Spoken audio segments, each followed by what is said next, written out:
اليابان سقطت عليها قنبلة ذرية موتت آلافات، دمرت شعب بحاله، رفض الهزيمة وقرر يشتغل.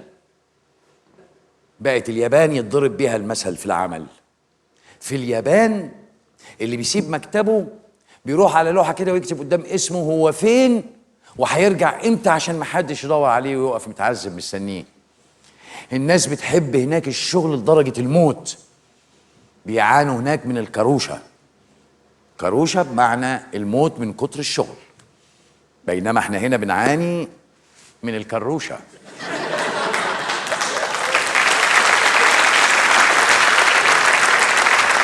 طبعا انا ما عنديش،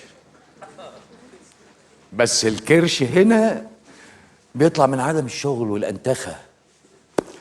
اللي بياخد اجازة في اليابان بتبقى سمعته وحشة، لدرجة ان الحكومة قررت هناك ان الاجازة تبقى اجبارية على كل الناس اللي بتشتغل. يعني يقولوا له ارجوك خد اجازة، وحياة أوشين وحياة أوشين تاخد اجازة. مش هتروح الشغل يعني مش هتروح الشغل. وعشان كده اليابان هي اللي بيتضرب بيها المثل، فبيتقال العالم يلهو واليابان تعمل.